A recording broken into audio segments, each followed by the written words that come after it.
How you doing, legends? Welcome back to another update. In this one, we're going to be going through how to construct a team from scratch. So we're going to go through exactly how I would put together a team, and we're going to start with our captain. So our most important player in the game is going to be our captain, obviously. This person's going to get double points. So with our position here, we had Cleary, McInnes, and Payne-Haas who are in the 70s, which you can see from the past year's average. We're gonna have a think to ourselves, who of these guys in the below tier could average close to 70, and there's a chance that some of these guys might be able to. Someone like a Cook or a Sherry Evans might be able to, but slightly unlikely. So the easiest and best thing to do here is probably to have Cleary in as your captain. So that's what I'm going to do now, and we'll leave that there and see how that goes. So if he's scoring 8 to 10 points higher than your next best option, that's how many extra points you're going to get from your captain. So we'll start with that there. The next one, we're going to go from top to bottom and go through the guns that we'd really want, and then we'll work through as any mid-rangers we might want who are going to be nice and valuable, and then lastly any cash cows that might be interesting. So for me, with a bunch of the mids going down, with McInnes, Lolo getting less minutes and stuff like that, then there's not a whole lot of really superstar gun options. So we could put in someone like a Cook or a Grant. So let's just, for this sake, is to have a Damien Cook. And then we'll look down our run there. We do have McCulloch, who's just moved to the Dragons now, so he might be an interesting option for those fantasy coaches. But when we look down the run, we've got our gun now, so maybe we look to a few of the cash cows. So someone like Jacob Little, I think he's going to make a lot of money. He's going to be great for our bench. You can also have someone like Watson on the bench. We'll pop into the mids there. And I'm not too stressed about having a lot of gun hookers in my team at this stage, so I'll probably put someone like Brayley into that slot as well. Watson can obviously be a duel between the both, so really you've got 3 hookers and Watson there as a mid. Looks like Watson's going to get the 13 jersey. We move to our mid position. All right, who of the top guns do we want in our team? It was McInnes from before. Tamalolo was another good option, but then you've got guys like Crichton, Tohu Harris, and then Carrigan might get a few less minutes, but you've got kind of a bunch of guys here. Nathan Brown is someone I feel like who might have a little bit of upside, just given the fact how he averaged at the back end of last year, which was much higher than what it was before. So let's put him in as a gun. Alrighty, and I think I'm going to save someone like a Crichton or a Harris for our edge position, and I'm happy to put someone a little bit cheaper in our mid position there. So we're going to go with someone like Takiyahu, who might get a few extra minutes / get some extra points with goal kicking there.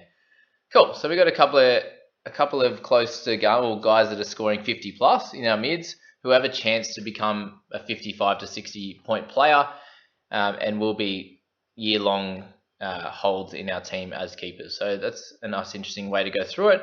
That's what we want to be talking about and thinking about when we're constructing our team. Will any of these mid-rangers move up into the upper echelon, and you'll be able to hold them for the entire year as they become a gun, like a complete out-and-out gun, sort of a top 5 to 10 player in their position.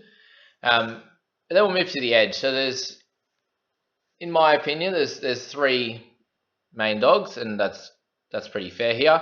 And then you've got someone like a Fafita, who I think has a little bit of upside as well. So if we're looking for a slightly more of a value play, then Fafita might be that person. But I'm happy to stick one of the big dogs in up the top. So let's go with the Crichton, and then we'll use this other position here for a midi that we can make a fair bit of money on. There's guys like Ford, who are a decent chance. Gilbert was, but he's now injured. You got BMM, who I'm not a massive fan of at this current time, but someone like Davey, who should get some decent minutes and scoring closer to 40 for the Seagulls, so we can chuck him in there.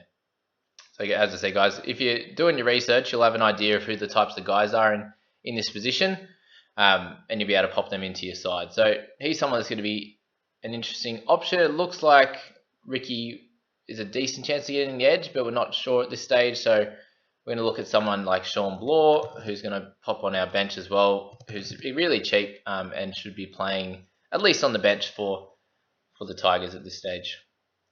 Right. Anyone else seeing that lag when you're on the computer, or is it just me? Someone in the halves position, unlike Lockie Lamb, is a good mid tier. I wouldn't be putting two out-and-out guns in our halves, so I wouldn't be going to Cherry, Moses, Hunt, these guys as my second option. You'd want someone that's a chance of making a decent amount of money. If Munster's going to be kicking, I think he can make a bit of cash.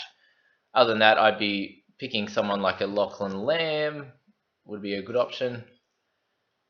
Cool. Yeah, so there you go. The squad's sort of coming together. We've used 6.1 million already for 3.6 remaining. We move to our centers. I don't like to spend a lot of money in our centers, so I'm going to pick guys like Roberts. When we just heard Averillo's out at this stage, someone like Roberts could go in there. Double click it again, and then someone like Bird, who looks like he should get a decent crack either in the centers or in the back row. Cool. So we spent cheap in the centers. Reason we go cheap in this position, guys, is the centers notoriously not a great position scoring wise in terms of the guns are sitting in the 500 to 600k range, and are a lot more unpredictable. So guys up top here in the hookers and the mids are much more predictable, and that's why it's especially important to get these guys.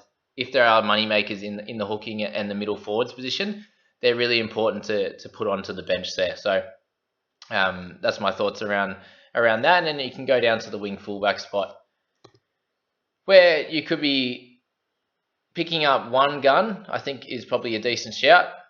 Could be a Tedesco, could be a Brimson. So Tedesco's out and out top gun. Brimson, Pappenhausen may have, and Tuivasa-Sheck, for example, may have a little bit of upside.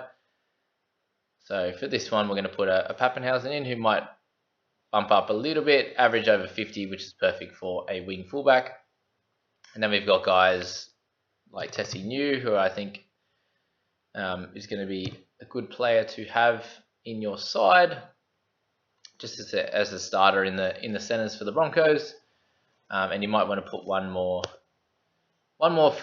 cash cow, or I see some people putting another middle player like a Corey Allen, or maybe they go a Tuivasa-Sheck as well, or these kind of guys in the middle like the Hopewadies and the Imbires, for example, is Matty Moylan is an option. We have someone like a Dane Laurie. We might just pop in for the sake of this video.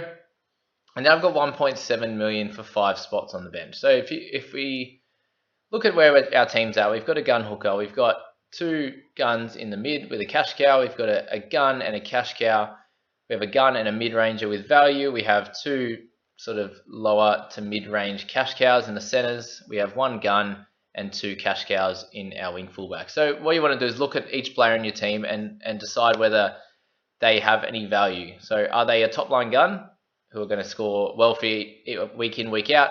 Are they a midi who's going to gain some value for you and score well at the same time? Or are they a cash cow who's going to make you the bulk of that money? That's how I'd be working out my team there. So then we can go to looking at players like a Schuster. At this stage, we don't know who's going to play, right? So it's not too important how this bench is set up, and that's why I say I wouldn't bother too much about picking the entirety of your team. But you can see now I've got 1.1 for 3 players, which is great. So I've got enough space to pick up a host of guys there at that cheaper positions. But you guys catch my drift. Yeah, and then you're looking at the bench and you've got Little Brayley, maybe Ricky if he's starting. Could be someone like a Matt Lodge we can pop in there, and they'll sit nicely on our bench once it clicks. And then guys, just maneuvering our players up and down on the side there to create a bench. And what you'll see is, if Blore is starting as well, you've got 4 guys who are undervalued. They're going to score pretty well as well. The hookers are looking for over 40 average. Blore, you're happy with anything over 30, and a Lodge, you're looking for somewhere in the 40s as well. So this is a fairly well-constructed team. I'd be interested to see if anyone actually takes this exact team, but these are the types of guys that you want to be looking at the moment. Things I could possibly change is actually changing one of a Brown or a Takiaho to an out-and-out gun. So someone like a Tohu Harris might be able to pop in there.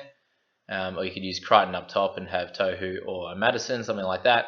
if you wanted to, you could not pick Cook and just pick a Bradley or Little or a Wade Egan in these positions. But there you go, guys. Let me know what you think in terms of do you think that's a really good way to put a team together? Is there possibly other ways you could do it?